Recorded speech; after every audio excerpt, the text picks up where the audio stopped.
Sir, I have great pleasure in addressing this conference of the managing directors of the industries and the leaders of labor unions in this country.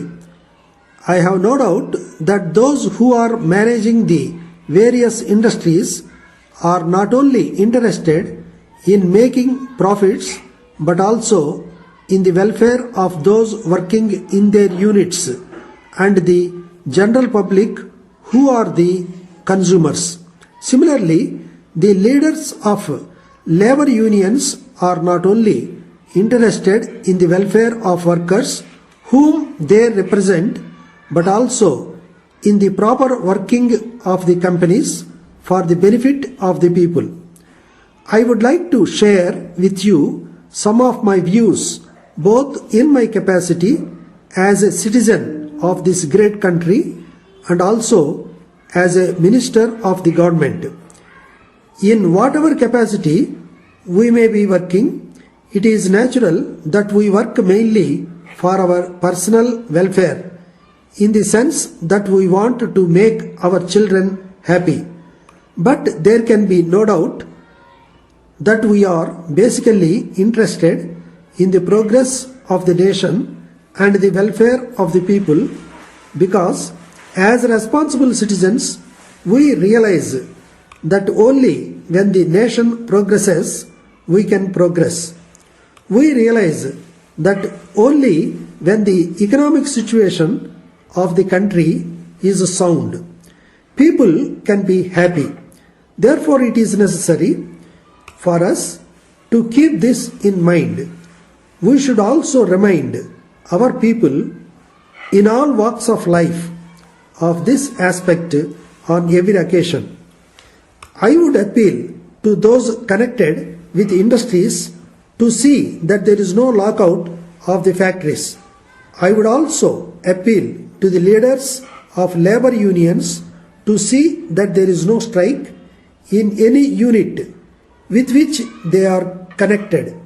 The reason is this: if a factory is closed for some period, there will not be production during that period and the company will not be earning anything. This will result in the public not getting their essential requirements. The management will be incurring losses and the workers and staff will lose their wages. Ultimately, the economy of the country will be affected to that extent.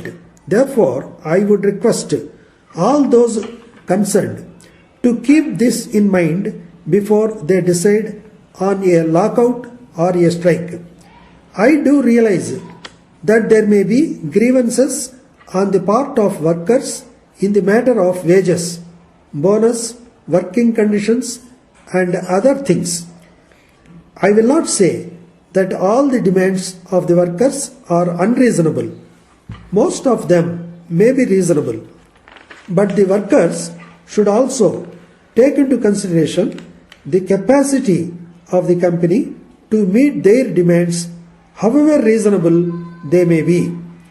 They have to realize that the company has to incur expenditure by way of maintenance of the machines, marketing the products and paying the taxes due to the government, in addition to paying the wages of workers.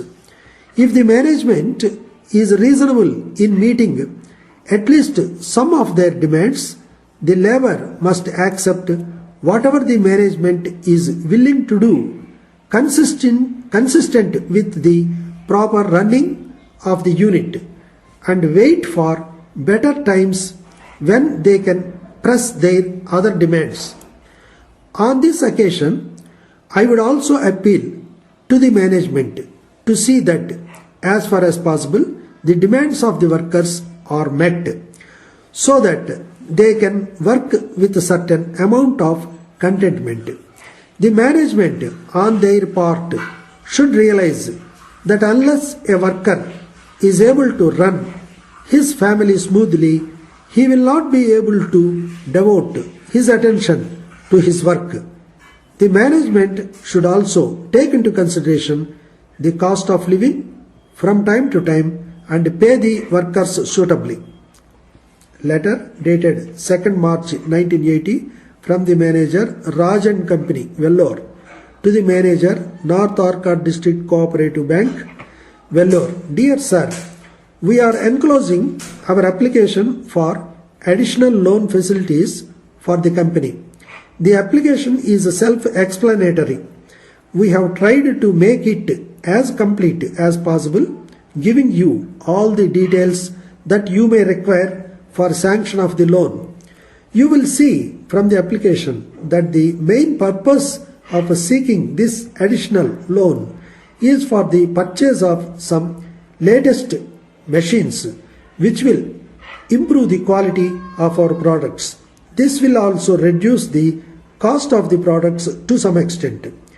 We hope that after going through the application and the balance sheet, you will be convinced that we have done fairly well during the last year in the matter of production and in the matter of sales and in the matter of earning profits also.